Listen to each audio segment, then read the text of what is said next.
viewers, if you're just tuned in, or if you ever decide to watch this, this is what I call outside the colony. And it's kind of like a way of saying thinking outside the box, outside the colonial labels.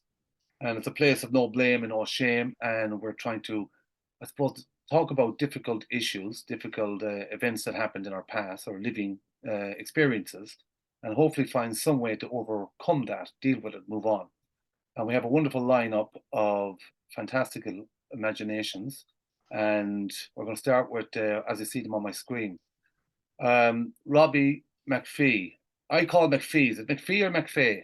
You can, McVeigh would be our family, but in Irish it's obviously McInvaha. So in Scotland I'm a Macbeth. It's the same name. So here we're Macbeths. There you are. Very good. You can take your pick. And the next on the screen is myself, but I'll skip that one. So we'll go straight over to Patrick Niven. Patrick, oh yeah, come on, go back to Robbie. Sorry, Robbie. Yeah, introduce yourself with more fun. Well, what am I? I'm a researcher who periodically is asked to engage with different aspects of traveller experience. I suppose particularly the issue of anti-traveller racism and discrimination. But if I have any capacity to speak here, it's based on that research. But I think, as I said to you before, I suppose for me the understanding that I bring to the table is based upon a lot of engagement with different traveller activists, but particularly two people. The first one was Nan Joyce, who I knew as a very young and innocent researcher. He was as we all know, a fantastic activist, but somebody who spent a lot of her time in Belfast and just speak to that northern traveller experience. And then the other one's Michael McDonough, who I travelled to the States with to visit the travellers in Georgia and South Carolina. Again, a wonderful man. We've lost both of those people, and it's a terrible loss to the movement. But as I say, if I've anything to say, it's mostly based on what I learned from them. Very good. And we're also joined with Elaine Martin, who is a professor, principal, psychologist of the HSE, or did I just give you all the wrong labels?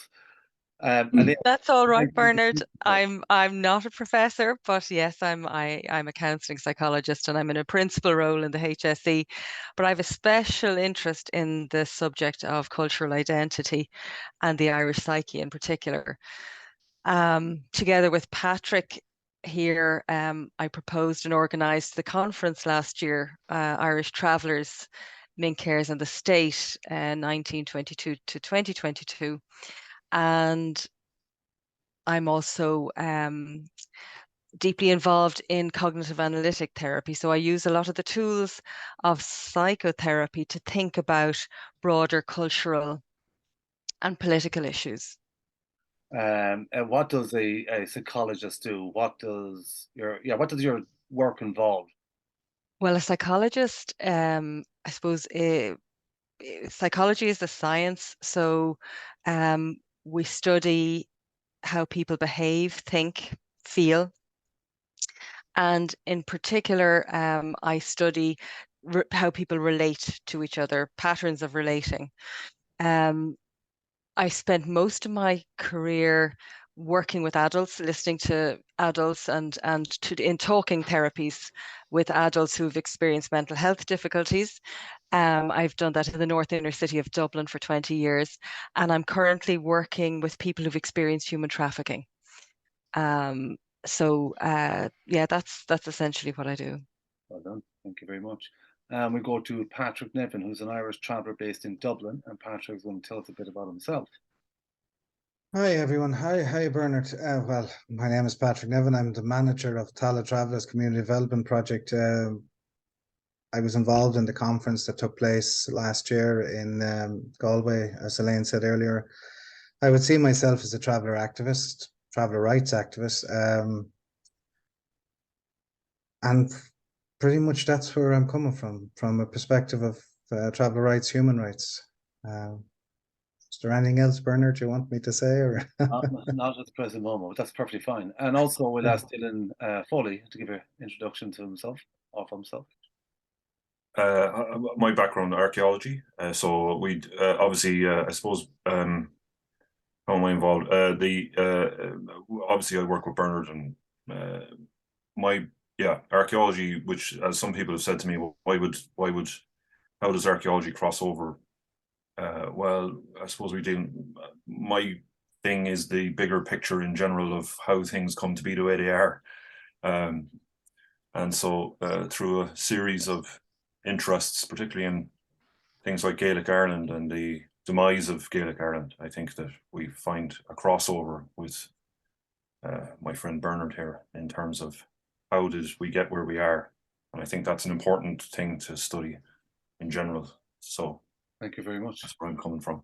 Okay, and we'll kind of move into the area that we're going to discuss, and that is the report from the Commission on Itinerancy 1963. And the Commission, I can read this out because it came from the report. The Commission on Itinerancy was established by the government in June 1960 to address the issues arising from the presence of itinerants in significant numbers in the country. The Commission was tasked with examining economic, educational, health, and social problems associated with their way of life and making recommendations to provide better opportunities to promote their absorption into the general community. And then it was comprised of various people, which Patrick has been doing a bit of studying on. Why would we be talking about 1963 report if it happened so long ago? And as Patrick has said, it's a living document. It's something that once did happen, but it's also something that continues to happen. That can only have a traumatic event on people. So I would ask Elaine maybe if she would explain to whoever's listening, I guess, and watching, and myself, what is trauma? How would you explain trauma? Where does it come from? And what is there different kinds of trauma? Trauma is an event or series of events that happen to people that are incredibly overwhelming.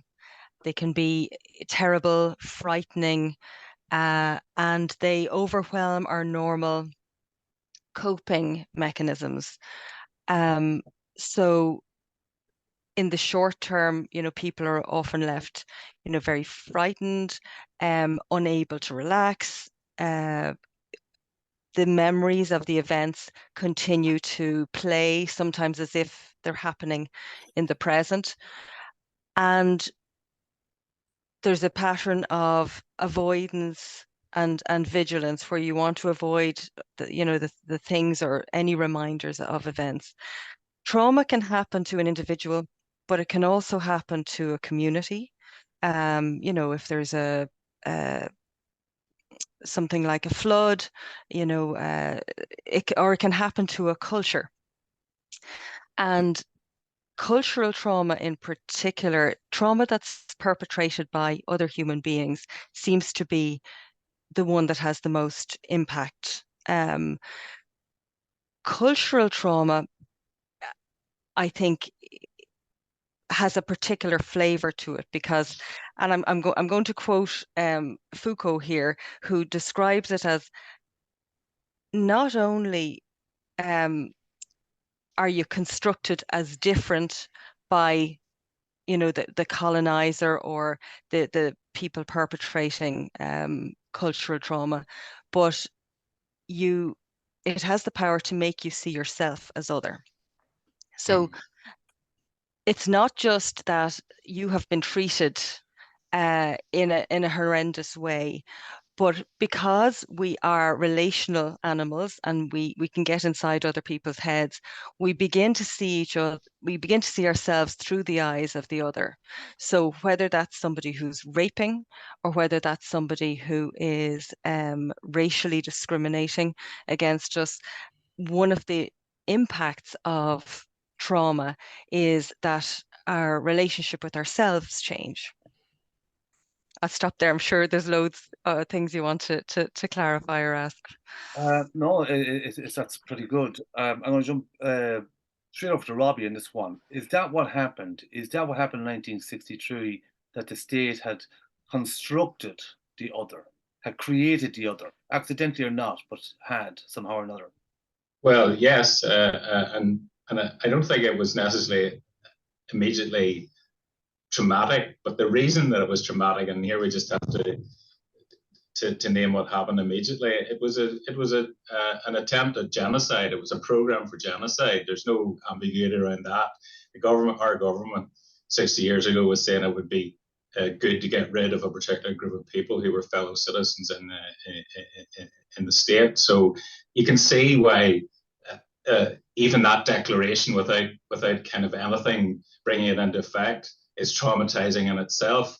And you know, in preparing to talk to you, it suddenly occurred to me that one of the reasons there was so much resistance, I think, around the recognition of traveller ethnicity is that, you know, precisely the same political parties that are in power in the state now were the same parties who said 60 years ago it would be good to get rid of a group that we now recognise as being an ethnic group. I mean, that you see the immediate implications of that decision in that reality. So, you know, however we frame the outworking of it, and you know, there's lots of very complex consequences that we'll want to address in the course of this program.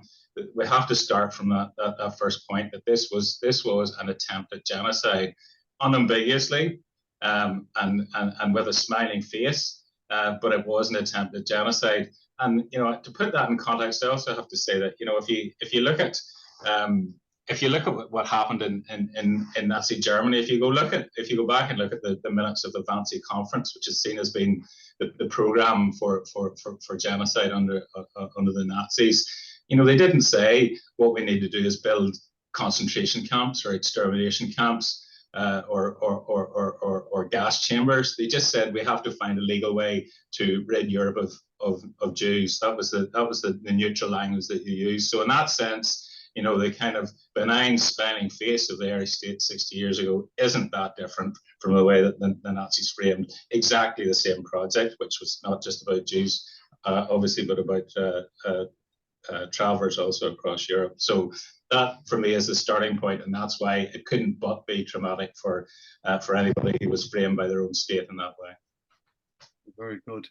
I'll go to Patrick. Patrick, you're the guy that I think termed it as a living document. And tell us, because you do work very closely with traveller families in Dublin, but tell us, because you're actually quite apt on this, you're quite familiar with the report itself also. Are you seeing the effects of that report play out on a daily basis or with families in your area?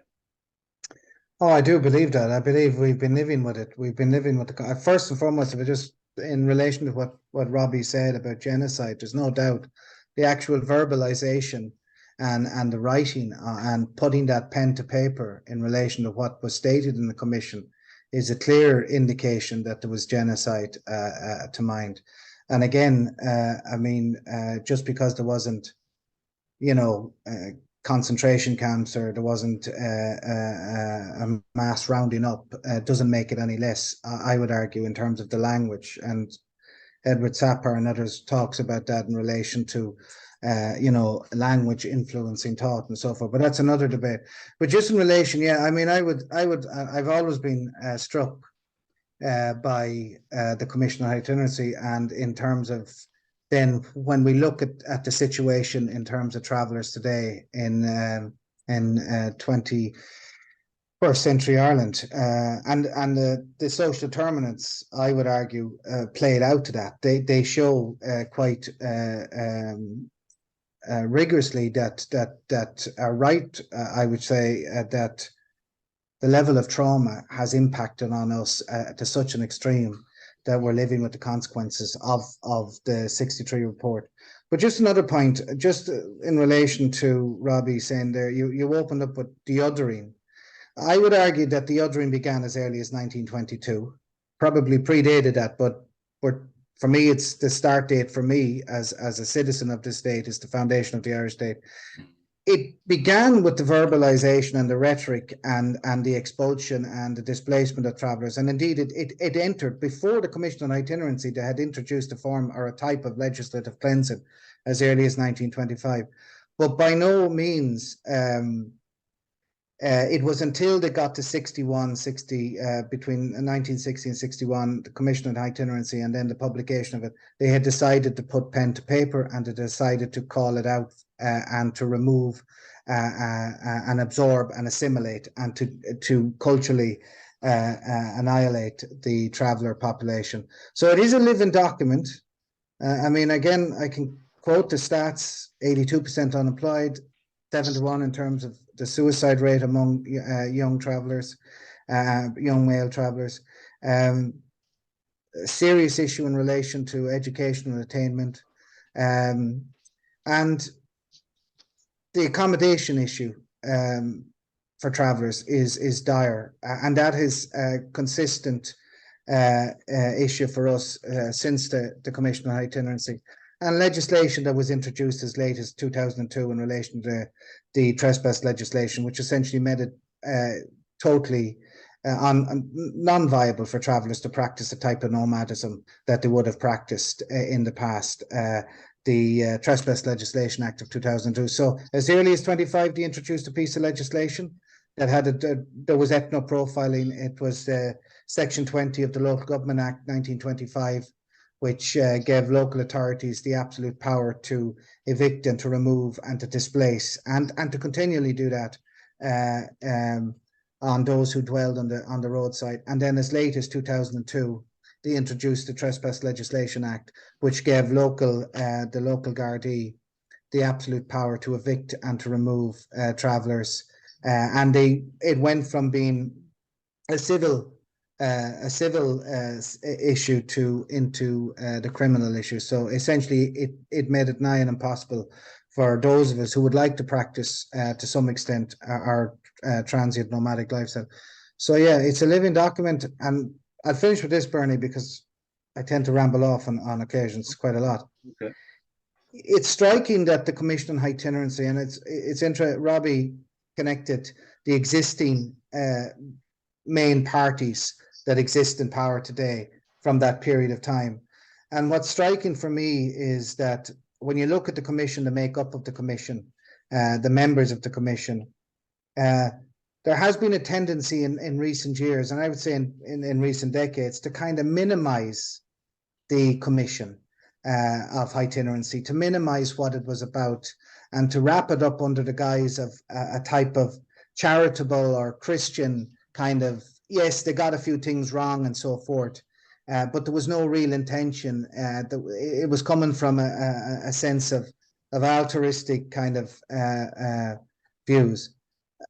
I find it extraordinary that this document isn't one of the primary sources in history departments in terms of the modern Ireland and 20th century Ireland to the present.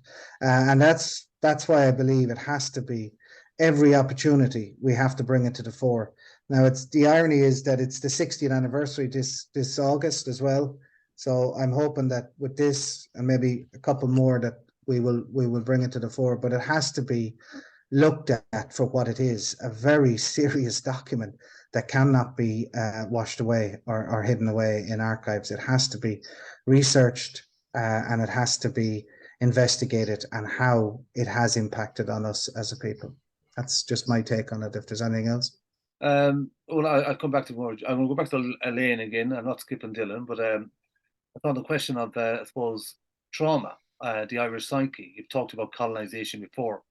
Patrick has touched on 1922, the beginning of the othering, but yet there was a case in Athlone local authorities in 1911, and it was the cottage. A guy called Edward Shirley had objected to a McDonough family, a tinker, for getting a cottage because he felt he was entitled to it.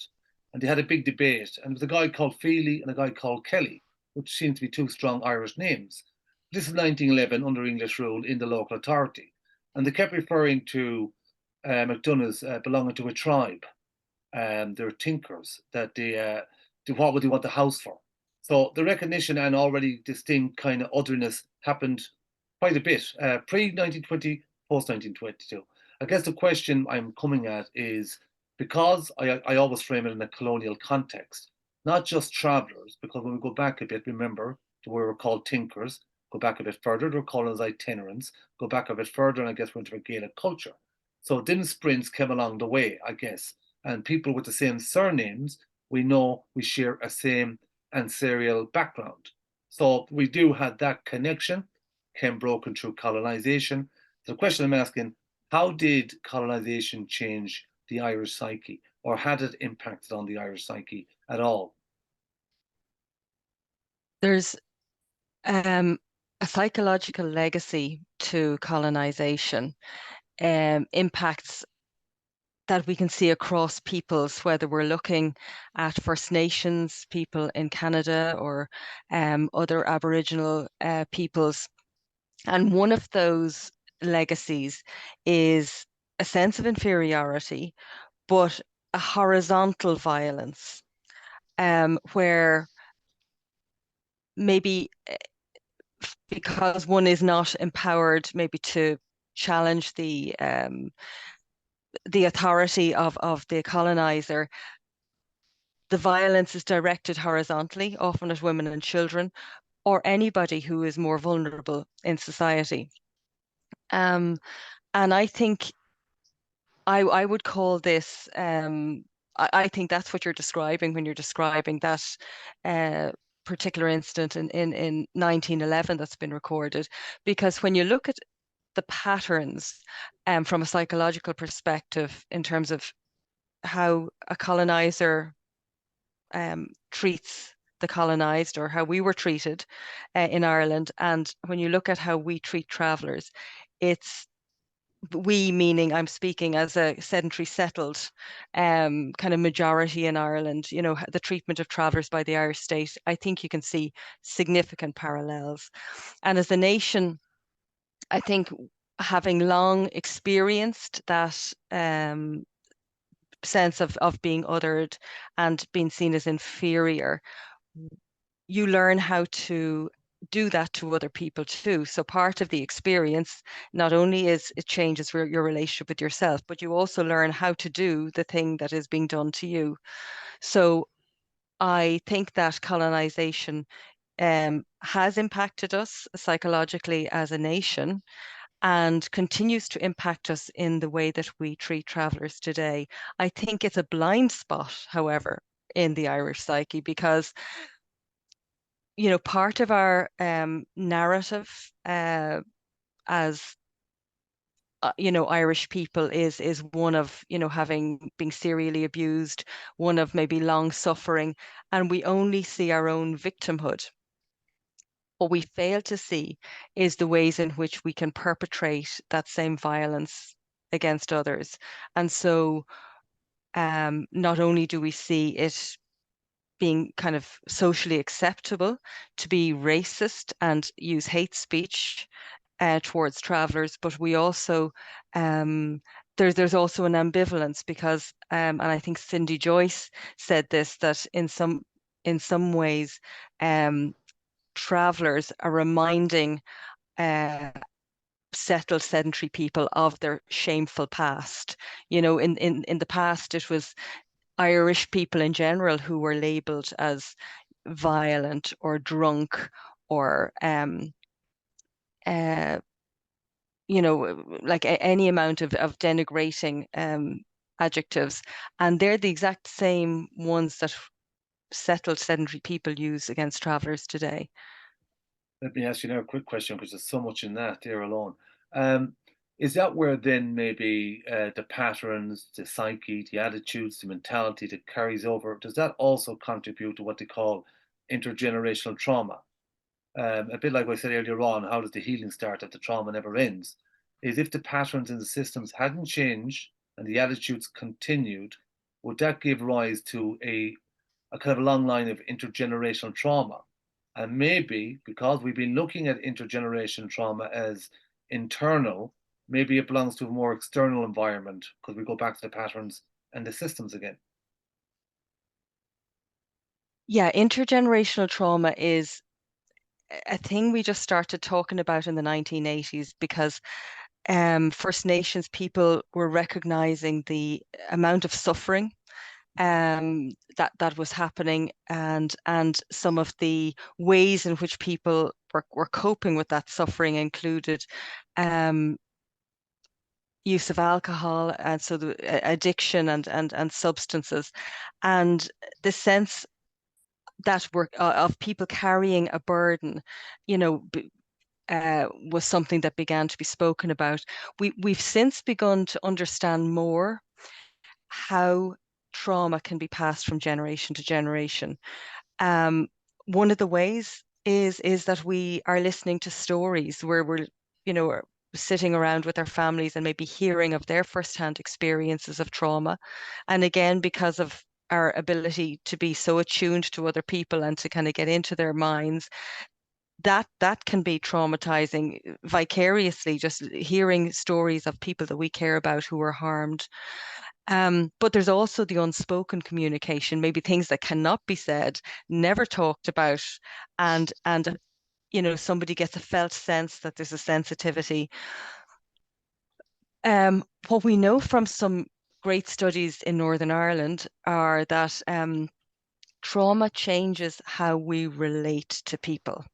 So, for example, it's been concluded that trauma exposure associated with the Troubles impacted negatively on parenting practices and family functioning of victims. And that's why we continue to see a vulnerability and high levels of mental health problems in post-ceasefire children in Northern Ireland. And the most recent discoveries we've had is this discovery of epigenetics. So our genes are an instruction manual for how our body and our brain work. And it's recently been discovered that environmental factors like stress they can affect how your genes work, whether they're switched on and switched off.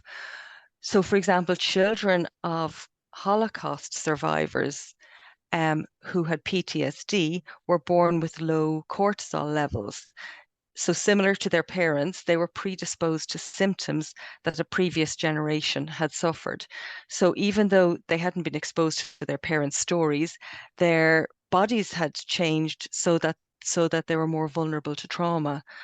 So there are loads of ways in which trauma can pass from one generation to another. And on the flip side of that, the attitudes that perpetrate trauma, can and the justifications for those perpetrations can also be passed down. That's very good. I suppose I'll go over to the Robbie and I come down to Patrick and I'll skip Dylan again. I'll give him the last. He must be reminded that in the 1963 report, he kind of almost deliberately to leave out historians. Nowhere to fit him in. Historians are meant to tell us where travelers came from. They gave historians a role. They just didn't give them any space to do it. It was interesting. Absolutely. I suppose we talked about intergenerational trauma and some of the research is from the Holocaust, the generations that followed. You've mentioned Northern Ireland, or the Troubles, as they call it. And I'm wondering, is there, or was there, I should be asked Patrick and Robbie this, has there been any such research into travellers about their intergenerational trauma? Well, let me put it another way, Patrick, I suppose, and Robbie. Up to this point, a few decades after 1963, regardless if they made a hymns of it or was good intentions or bad intentions, upsprung a lot of, say, travel organizations, support, investment, courses, funding. But take a step back from all of that. In all of the years, it has shown travelers' psychological well-being has gotten worse, worse, and worse. So what are we missing? What's that missing link in all of that? Right. Well, I'll answer your question. Thank God. In a kind of roundabout way. You forced me to reread this document again, Bernard, and I have to say, on rereading, I thought the most important section of all in it is not even the kind of the commitment towards a final solution, which is pretty shocking when you read it both at the start and the end of the document. But it's in this one paragraph on social and ethical behaviour of itinerants, attitude and attitude of itinerants to the settled population. This is what it says. In general, itinerants are not antagonistic to the settled population, although they tend to be aloof and keep to themselves, possibly from experience, very possibly, and a knowledge of the low regard in which they're held. But this is the key sentence. It says, they do not, however, consider themselves inferior to the settled population and have no discernible inferiority complex. So it's that's a truly shocking observation, because this intervention, which is framed as being somehow supportive or good for travellers, has got us from a situation in which travellers did not consider themselves in any way inferior to the settled population and with no inferiority complex, to a situation which, of course, many travellers, particularly young travellers, have precisely those symptoms. So 60 years of this intervention, which was supposed to be a good thing, has actually not just not made things better, but has made them worse in that way. And that's the way I would frame the trauma. It's actually, you know, if you believe their own research, travellers were saying we're just as good as settled people. And we don't want to change. So the state still has constructed this project over the last 60 years. And I suppose, I mean, the only thing that I wanted to add to that is that obviously this is a framing document for everything that happened, but you do have to trace the sort of infrastructure that evolved from 1963 in terms of itinerant settled committees, which, you know, then became other organizations in different ways. It wasn't just the theory of what we want to do or how we want to get rid of these people, but also that put in place the mechanisms. And, you know, the itinerant settlement committees is the most obvious example, which, you know, I'm always looking for a kind of northern take on this, but that was one piece of the analysis that was used in the 6 counties just as much as the 26 counties, because the infrastructure that was set up there was precisely the same. It was itinerant settled committees at a local level that set that in place. So that's a long and rambling answer to your question. I suppose the only other thing I wanted to throw into the mix just before we lose sight of it is that I would not necessarily disagree, but have a slightly different emphasis in terms of the stages of how we think about the effect of colonial history on this contemporary reality. And I think I probably agree more with Patrick on this, that the observation I would make is that while there are obvious kind of ethnic differences between travellers and settled people before 1922, by and large, most Irish people, particularly most poor Irish people, peasants and working class Irish people, had nothing positive to get from the colonial state. It was like the best you could hope for was the colonial state just left you alone. Now that clearly that changed in 1922 into whatever emerged from partition. You know, I would call it a white dominion, which it was, of the British Empire or Free State or whatever, or something that ultimately came to name itself as Republic. But the point is that this was something that was supposed to, in theory, cherish all the children of the nation equally, and it certainly did begin to privilege a much larger section of the Irish population than the British colonial state had done. So that transition between a formerly colonial state and something else is, for me, much more fundamental. And to be honest, as I look back on it, while people were aware of differences between travellers and settled people, obviously, long before partition, I think that the kind of outworking that you see of that prejudice, it begins in 1922, as Patrick suggested. And the irony of that is it's not about history. They think it's about a process of modernization. This is how we build a new independent modern Ireland, by getting rid of travellers. It's as straightforward as that. There is that, and there's kind of for me, it's like the foundation of colonization is unmoved, unchanged. Institutions might change, labels change, name changes, but the mentality almost remains the same. I think what you see post 1922 isn't a whole lot different of how the mechanisms and the systems. I don't really mind so much about the ethnicity part or the ethnic part or the identifiers between these two cultures, because colonialism is a human experience. It goes beyond traveller and settler, it goes beyond white and black, it goes beyond racism, because all of them labels were effectively born out of colonization in the first place. Like we go back to the part where the English named some dispossessed Gaels as the savage nobles or noble savages that later became thinkers. the ones we call itinerancy. All these labels are constructed out of an English mentality. So sometimes we say we're here now. Well, we're all here now, we're talking, and we're using these words, and we're in this language. But in a strange kind of way, when I say outside the colony, I could make a very, well, I don't know what kind of argument be, but I could argue that the reality that settled people perceive as reality is actually more of an imagination that was created from an empire. Because we were born into this world where there was preordained labels waiting for us. We were thinkers, itinerants, travelers before we were born. And where did they come from? So post 1922, why would a majority who were never taught about themselves, were never taught about the institutions? It was hush hush. You were the normal, we were the not so normal. We were studied, but the majority wasn't, or the institutions. The question I think really is, how did this goes back to Elaine again on colonization and the Irish psyche.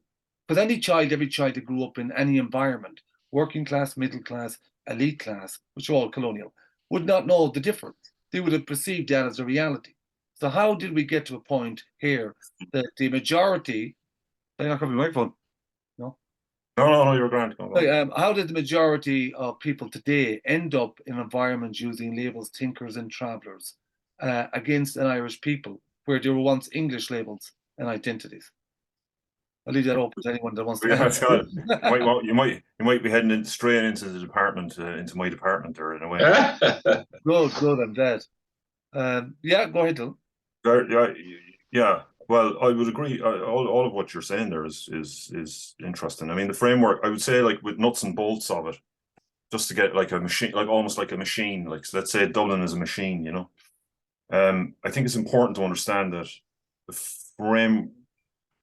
It's not just black and white in Irish history, is it? Obviously, it's very complex, and obviously we can't go into all these grave details, but I will say that I think it's important to understand that there was more than one Irish identity on the island, even in the past. You know what I mean? That there was what we say colonial and English identities is true, but let's say that the English colony in Dublin had gone all the way back to the 12th century, and I think it's important to understand that it had created an identity itself that was kind of unique in itself. Let's say that the English would have regarded them as Irish of a sort, and the Irish would have regarded them as English of a sort, right? So you got this complicated identity in Dublin, that Dublin area at the time. And the second thing about that is that it's out of that particular identity, which is an urban identity. It's not the normal one on the island. It's what we now regard as colonial, but actually that's the origin of the Irish state. So the Irish state is built from Dublin, from the original little medieval state, which was an English, we call it an English colony, but actually even long before there was proper colonialism, it was already a little English identity on the island, you know. And then it becomes an English-Irish kind of an identity. And they're caught in this middle world. They're neither English nor Irish, depending on who they're talking to, you know. But at the same time, it's the mechanism, the law, the attitude to the other people in the country, to the native population, and to various other aspects.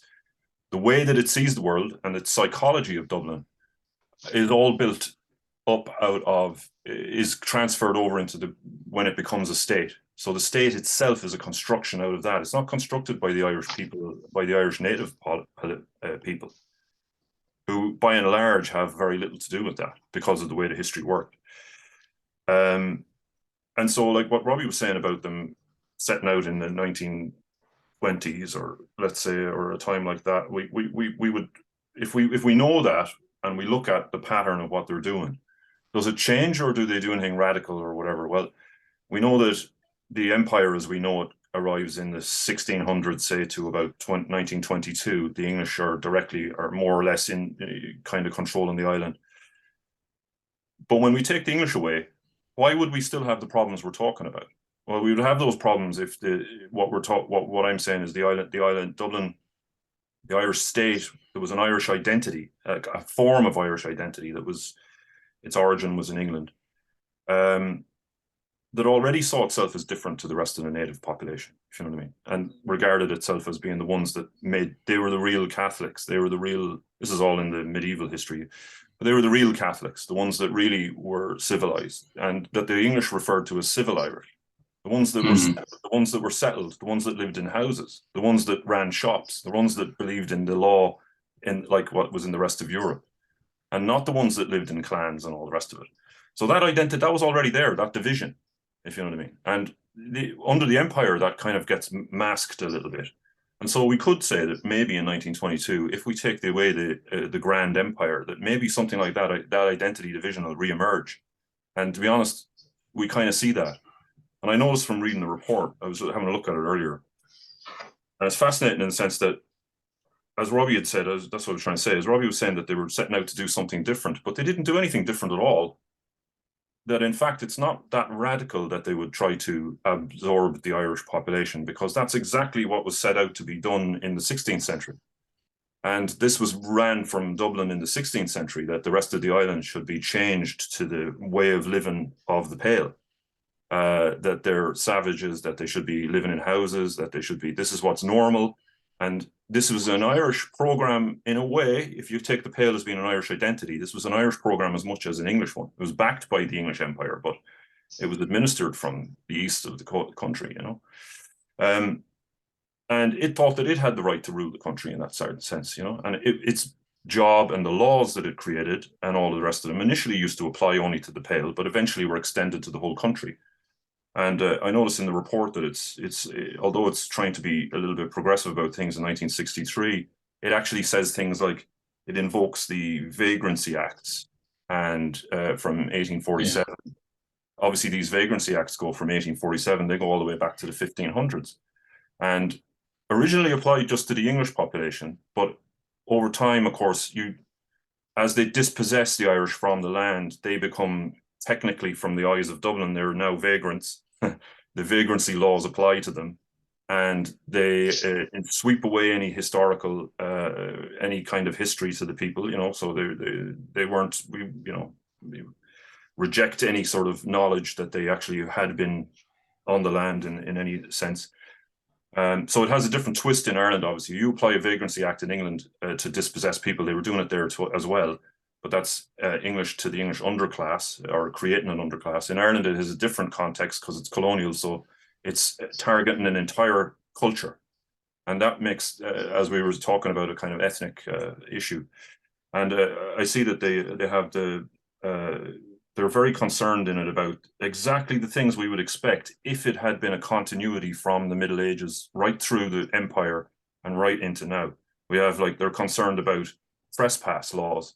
There's a big section on trespass. They're concerned about animals and who can graze on the land and how do they block them from grazing on the land. They consult the Department of Justice, which is internal security, you know. They invoke the Vagrancy Acts and about people, like I discussed a second ago. And actually, and I just say this last bit is the overarching framework of the whole thing is that there's a problem with people who move around. It's all a problem. There's a framework that there's a problem because and they take it for granted, which I find really fascinating. They take it for granted there's two types of Irish in their worldview. And this is purely the same as how the Pale would have seen it. And we could say in the 1500s, 1400s, doesn't matter when. There's civil Irish again, and wild Irish, as they used to call them back then. And I think we're dealing with the same construct because they use the term settled Irish all the way through, which is really quite interesting because I don't think that if an English document was talking about its vagrancy in England, they would say, well, how do they interact with the population? They wouldn't say the settled population, because there's no meaning to a settled population in England, if you know what I mean, in the sense they don't have that division between settled and not settled. And really what they're saying is there's the civil population that the law in Dublin recognizes, and then there's the rest of them. And as it's been whittled down over time, so there's nothing radical about 1963. It seems that they did everything that you would expect them to do if they were unconsciously repeating the pattern that had been set up specifically to break down the way of life of the native population on the island in the 1600s. That's what I would say. And I think in that context, everything else that people have talked about here would makes a lot of sense, you know. I'll leave it open to pretty much anyone to take up some of that stuff. But I'm going to ask Elaine quickly. does that kind of fit in with the psychological legacy of cultural trauma? And how does it affect identity? Because it seems, as Dylan said, there's a couple of identities operating on the island, and the whole term settled. You're settled people, that means you're good people. You abide by the English laws, and it's the wild ones we got to focus on. That's what the Vagrancy Acts were. They weren't just about people who are moving, it was about keeping people settled. So do you see some kind of anything there at all, or anything you'd like to add to it in terms of the legacy of that and how people might have adapted cultural identities that were formed and shaped out of colonization? I'm really enjoying this because I'm learning so much and find it really fascinating to think about those patterns, you know, repeating over centuries, not just generations there, and wondering if it's not more about power and money, you know, and you know, because who owns the land and who owns the animals, or you know, are the core questions. So we may need to look at, you know, bigger institutions, or institutions that are go wider than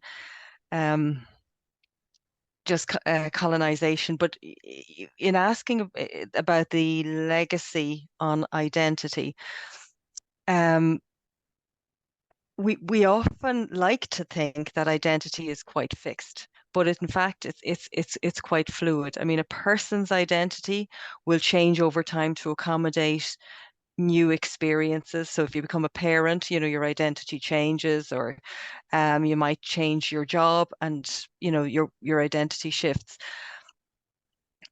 And we, in like the broader kind of Irish identity has loosened, say, over the last century, in that, you know, say 100 years ago, maybe being Irish was synonymous with going to mass and with playing GAA, and there was social pressure to conform. So when a culture is under pressure, um, identity tends to tighten. These days, you're free to reject those customs. You're free to play your soccer, and nobody's going to question your Irishness. I suppose I see currently, I think traveler identity is under siege. Um, and what is mistakenly viewed as aspects of traveler culture are not about culture at all. They're about they're how any people under pressure respond. So you know, there's often it's you know, people from the outside look at things like feuds or criminality or drunkenness, and these are always referenced as if they're part of a culture, but they are how any people under pressure react.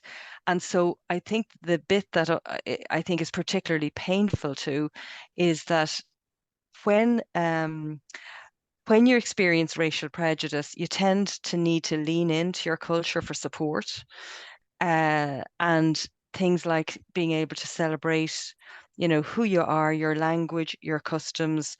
These are things that kind of comfort and support you, you know, in times of adversity. And I think there's an awful dilemma for travelers, because if you lean into your culture, you may risk, by embracing maybe, you know, how you might wear your hair, or through nomadism, if you embrace a part of your culture, you're also exposing yourself to more attack. And yet if you lean out of your culture, then you can feel like you aren't part of the group that that you identify with. So the legacy of colonization and prejudice on cultural identity is really significant and severe, and can completely, you know, dismantle cultural identity fundamentally. Very good. I go over to Patrick. Yeah, as a traveler, you know this, and you've been saying a lot of this stuff for some time yourself. And one of your frustrations were, I think, that even in the institutions, well-educated people, and you might present a theory or an idea, and They weren't reading it, they weren't seeing it. And then they would come back maybe and they would say something like to you, well, actually, you're right, but I never seen it that way before. So it's almost like the institutions and kind of springs onto identity, even if identity changes, which it does fluently, regularly. We're not the same person we were 5 minutes ago, and so on and so forth.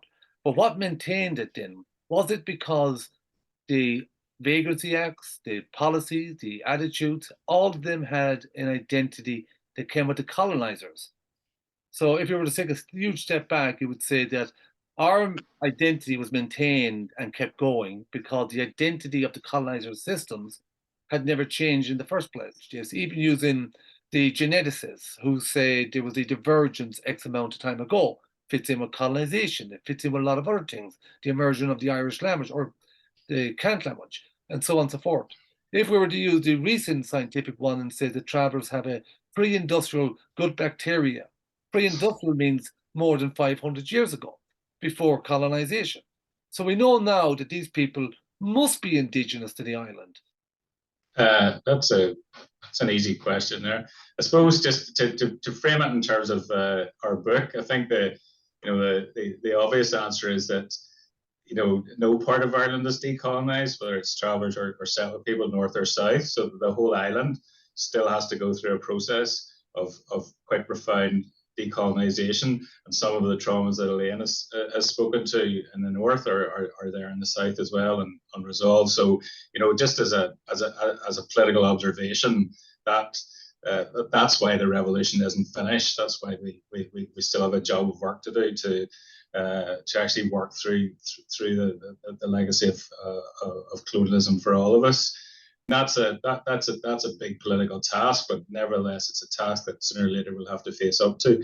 I think there's a couple of observations I would make. Just the first is to really endorse what Patrick was saying about the contradictions. I was really struck by this because the report, from the way it frames the final solution at the start to the last sentence, it's insisting that assimilation is the only solution that is going to work for travellers. It's better for them, it's better for the rest of us. And then what happens as a consequence of the commission is you construct a system of apartheid that is designed to do the opposite of that, to ensure there is the possibility of assimilation, whether it's through education or health or housing or whatever other cannot happen because you hate these people so much that you have to maintain a much more profound level of segregation post 63 than you ever had before. So as we spend more time thinking about what the implications of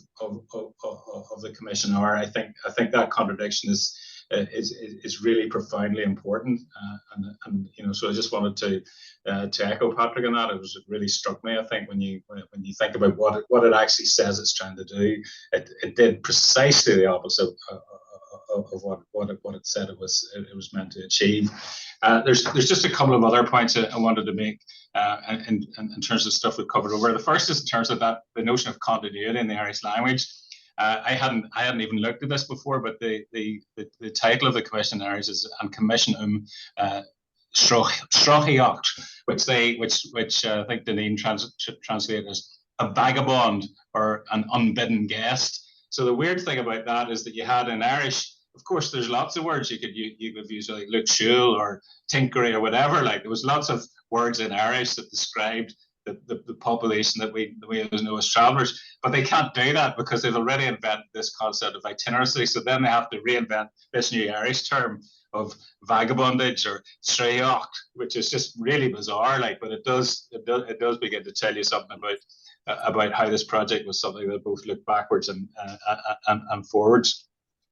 And then the other thing is that idea of Irish people or settled Irish people needing to insist that there's a profound difference between them and travellers now is kind of it's really striking when you see that in other situations. And it's almost funny, but the commission decides to go outside its brief because it's heard there's something going on in Birmingham that might be of interest to it. I've heard that travellers are causing a problem in Birmingham. So this is all in the appendices, but they write to Birmingham City Council and they say, can you tell us about these travellers who are causing problems? And of course, in Birmingham at this stage, they can't tell the difference between settled Irish and travellers. So he just says, well, I don't know what you're talking about. Like, there's a few Irish who give it, but and then ironically, whenever they keep pushing, then they force Birmingham then to make this distinction, but the people in Birmingham couldn't tell the difference, and again, to bring it back to the northern experience, it's really striking that in the north, that construction of travellers was somewhat different. I talked about this before, but probably the most notorious construction of travellers in the parallel commissions in the six counties was a local police chief who said travellers were the scum of the Free State. So you see, that's not an ethnic label. It just means they're Free Staters who come up here and they're the worst of the worst. But it isn't. They're not travellers. They're not people who are ethnically distinct from settled people in the south. They're just Irish people who give us a lot of problems. So the point is that ethnicity is always constructed in a particular context, and for me, that's always framed by the state. So you begin to look at how the state does it, and then see how ordinary people do it. But it's just weird that in other situations, other people are incapable of telling the difference in any way whatsoever. Which actually makes sense. But I just say something there that it's interesting that happened. It makes sense. The English can't tell the difference. That makes perfect sense. Yeah. What I was going to say was that they paid a price in 1961 because they'd created this. They were creating an identity, like we're talking about, and it had been rising in the 19th century in Irish nationalism and all that kind of stuff. But then it becomes this thing that what they're calling settled identity that's going to be the normal identity. And of course, one of the things you do even before, this is what causes one of the traumas as well. But one of the things you do in colonialism, as you know, to control a population, if you want to control, absorb, or do anything like that, or just have power over them, the first thing you do is take away any connection to their past or history. And that's what was done there. And that was being done for centuries, as I pointed out before. That was one of the main missions. But now they very pointedly did it in this document where they said, well, maybe historians could go into this, but our remit doesn't involve history at all. We're not looking into that. And mysteriously enough, we don't really want to know about it. We have a few ideas, but it doesn't matter, because solving this problem is not going to require us to make any adjustment except to absorb and make them go away. But what I would point out about it is an interesting thing is that there's a price to pay for. If you cut travellers off, as they did at that time, or itinerants, or whatever way you want to look at it, if you cut people off from their history, they actually cut one of the core. They cut a swathe of the Irish population. They cut from their history, but it meant that they also, ironically, ended up freezing history and cutting themselves off as well. Because what are settled people, and what are they talking about by settled people, and where do they come from? Well, you can't even investigate that anymore, because if you don't know who travellers are, and you've now denied that there's any connection to this past, whatever you want to call it, Gaelic, Norman, whatever, we would say there would be multiple identities on the island. We know lots of people came to the island. We have Norman, French identities. We have English identities. We have Irish, Gaelic ones. We have Scots, all this kind of stuff. But actually, we end up in a situation where, because they've denied a large part of the country's history in order they've sacrificed it for a 19th century kind of narrow nationalist identity. Everybody, this is the normal one. It can't be questioned. This is what we're going to be. Everyone's going to be it, because anything else leads to trouble. This is how we solve it. And the travellers are a major problem in us trying to do that. And one of the reasons there would really be a problem there would be exactly what you're saying. Not just that they remind of poverty, though, but that they open the whole can of worms into what's the origin of the state itself. Where did settled people come from? Where did we get these laws from, these vagrancy acts and everything? And are the people that are administering them, should anything have been changed? Do we want to look at that? How did everything get to be the way it is? And it's typical in a kind of you'd say like a kind of the Free State, where the one thing that they don't want is any investigations into it. Well, all I'd say is that now, and actually I was going to point out that we'd expect the Irish language to suffer at the same time. I mean, one of the proofs of this is that all forms of Gaelic identity had to get suppressed. if you know what I mean. And therefore they couldn't revive the Irish language either, because it also goes down this way of like, well, that's the past and it's whatever, and it's not connected to anything, and it's lovely that it's out there, but we can't really figure out how to do anything about it, you know. And so yeah, we're now at a point where I think a large program of investigating and unraveling all of this stuff actually has to be done, which is one of the approaches that we big project. I constantly take is, that's why I call it outside the colony. It's because it's about stepping outside settle labels and traveller labels. We are all human beings. We're all 99.9% genetically related. The only thing we're going to be talking about is culture, mentalities, and identities. We recognise, and maybe we will sooner or later, is the identity of the settled state, not the people. Because anyone could have grown up in any culture, any language. There's quite a few around the world, and you would have adapted it and believed in it. So nobody is to blame. And I think we're all victims of colonization in Ireland. And we talk about changing the paradigm. Do you see anything in this, Elaine, that could be used for a path of healing? Changing a narrative, changing the history, changing how people think about history? I'd love to be part of a longer program on that whole process of healing, because just like the work of any individual who comes into psychotherapy is about piecing together their story. I mean, what they're bringing in is fragments, and often a past that has not been remembered or they have been cut off from, and having to make sense and bring in from the cold some of those feelings that you were describing, Bernard, where for some reason there's, a sense of shame around this or a sense of guilt around that. They all need to be brought into a narrative. And in some ways, that's part of the process of decolonization. So whether it's at an individual level or a group level, it's about pulling together a narrative. I suppose there are some people who are like, I'm wondering about the appetite for that. I have an appetite to discuss it here, but I mean, given that there are some people suffering more and less, I don't know what the general appetite would be, among the general population for such a conversation on decolonization. But I certainly hope we can talk about it some more.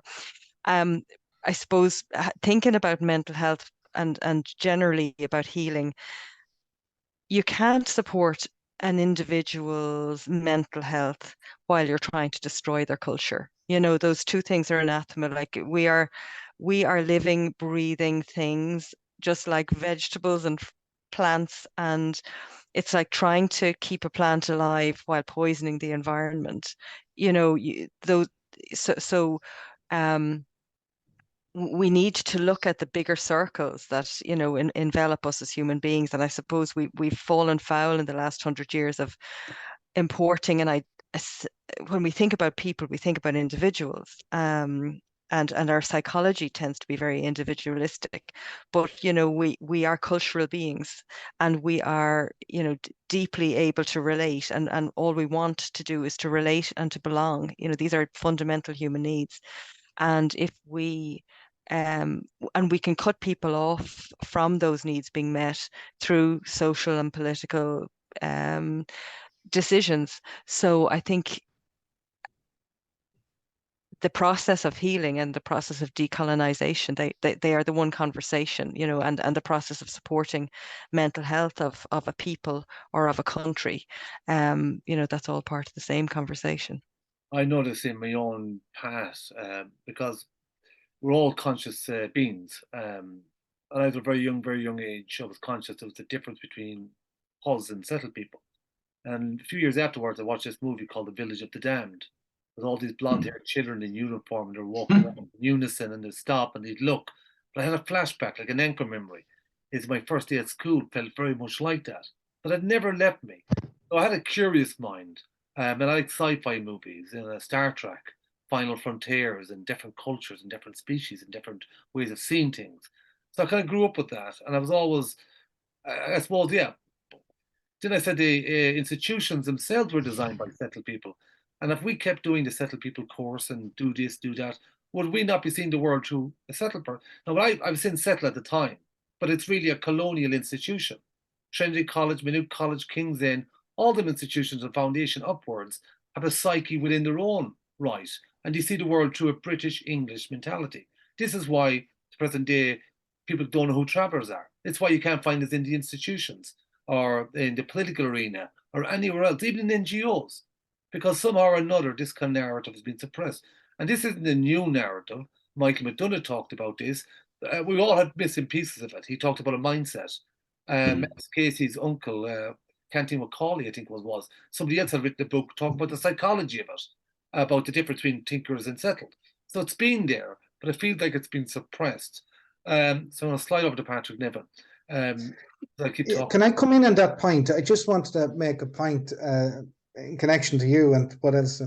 It's interesting because I think it's 1954, 1955, the Folklore Society did a survey, fabulous survey, famous survey, where they sent out a survey to everyone, to school teachers, to parents and so forth around the country. And their primary question was to talk about travellers or thinkers at the time. And there was a list of questions, and they'd get it back and it'd be brought back in and it'd be sent back up to the folklore. But it's interesting because one of the questions in the folklore survey was, how long have they been here, there, in whatever location that the survey was done? And by and large, the vast majority of the answers was, they've always been here, in my mother's and my father's, in my father's, grandfather's and grandfather's time. And it's interesting because while that was happening, there was in a fair in, I think it was the Puck Fair in Kerry, they used to run during the 1940s and 50s into the mid-50s, a best wagon, tinker wagon competition, the fair organizers. And they literally were promoting the barrel top wagon, the tinker wagon, the bow top, whatever you want to call it. And travellers would spend 2 months prior to going to the fair dollying up the wagon, making it, beautiful. And some of them are absolutely gorgeous. And then all of a sudden that stopped. And when the commission comes into play in 61, they did not reference any of the documentation from the Folklore Society and the positivity that came back. Because I would argue that very question, they've always been here, was a direct lineage. There was a direct psychological, historical, oral history as well, where families were saying, oh, it's they've been here. They're coming around in their circles and so forth. So I just wanted to point that out, that pre-1961, you could see, and I'm very strong that the othering process began in 22, but there was some positive connection, and there was some relationships that had coexisted for long periods of time and intergenerationally. And even my own father would talk about his father and his grandfather and his great-grandfather, that they would say when they did their cycle or their circuit, that there was farmers that they had worked with, they had historically sold horses, mended harness, mended whatever it was, and it was just not questioned that they would pull into a piece of land or adjacent to this, and they would get work and then they would move on. So there was this kind of relationship between tinker traveller, nomadic, and their settled sedentary counterparts within it. But I just think I went off on that one. No, it's okay, because what you're saying there is also mentioned in the report. They were saying that these families, they only travelled 2 counties or 3 counties. There was another family who might do 12 counties, which again is very, very Gaelic style patterns of movement. Clans willing to move so far, they wouldn't go the whole distance unless, of course, you had enough backup, as they say. But can I just finish this point, Bernie, just in relation to what Elaine said? I mean, I whatever comes of this and whatever, you asked the question about is there any healing in this? I think there is, but it needs to be investigated, dissected, and it needs to be reassessed, and it needs to be done, and it needs to be supported. And people like Elaine and Robbie and yourself and others need to be part and parcel of that. And that investment needs to come at a state level. And it needs to be, this is the 60th anniversary. It's not going away. We're living with it. But I think that's the only way we will get some healing from it. Not just for travellers, but for the settled population as well, because the mindset of us and them, I would argue, to some extent, grew out of the Commission on Itinerancy, and I think that's where it needs to go. And a lot of the people they call diaspora, a lot of these people with the same surnames that will shift off through vagrancy acts and transportation acts. There's no doubt in my mind that we're once the same people. You know, they came from the same batch of people. I'll let you round it up and maybe give a few words. I'm just conscious because I don't want to keep it in too long on. But yeah, if you'd like to give whatever you want to talk about, next few minutes, your favorite song, I don't mind. Anything at all. I would like to continue this, of course. I will call upon you every so often. Briefly, I will interject and say that we're also building Translation and Foundation. We're remodeling it, and we're hoping to become a kind of affiliation. This is why I'll operate on outside the colony, so I can turn this into my echo chamber and do all that kind of stuff. But to give the foundation some kind of breeding ground, because it's going to need different perspectives. It's going to need different kind of mentality to play. Over to you, Robbie.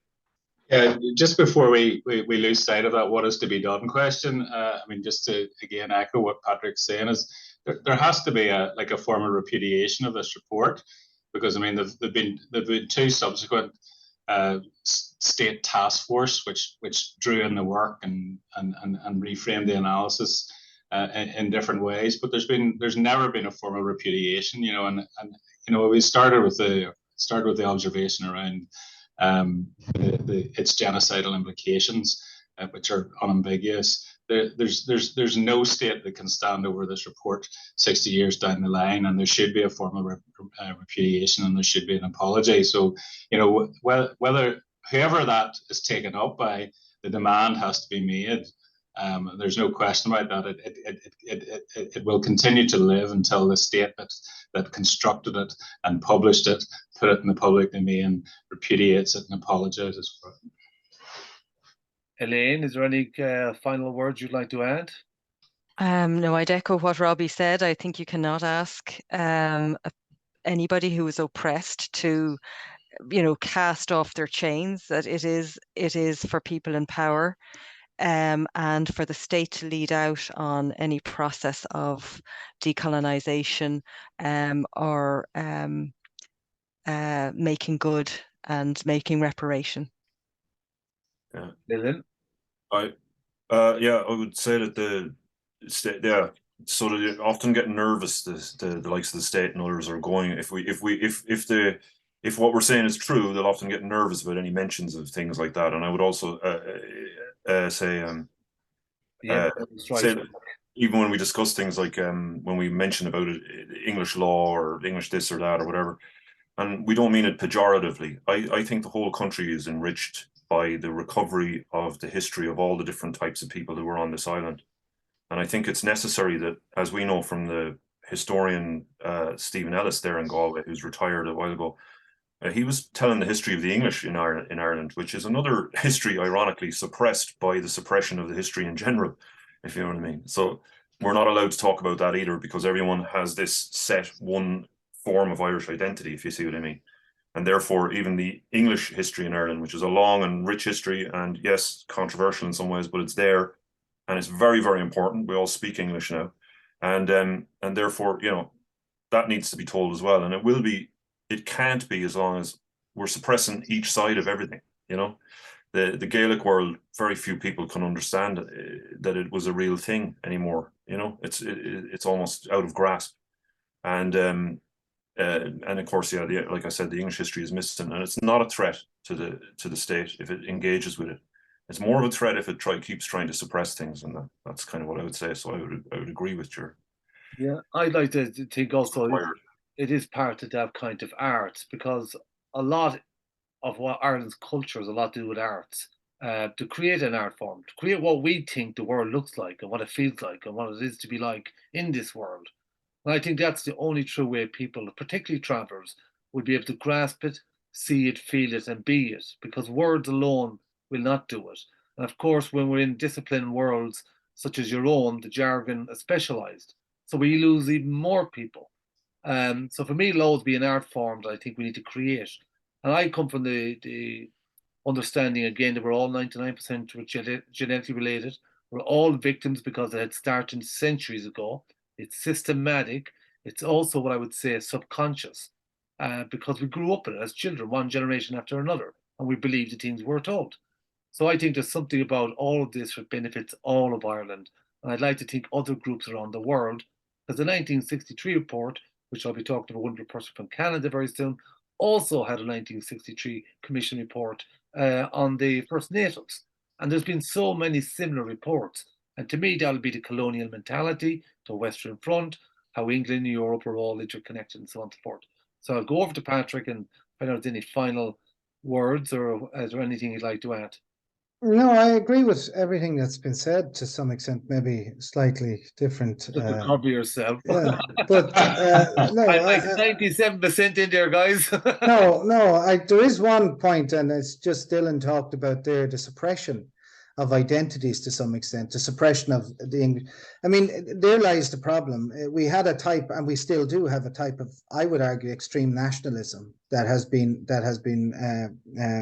promoted since 1922 to the present, and I think we're witnessing that with certain elements, calling them the far right, but in actual fact, the far right are only using the language of othering and that has been used onto travellers from the so-called system, or the so-called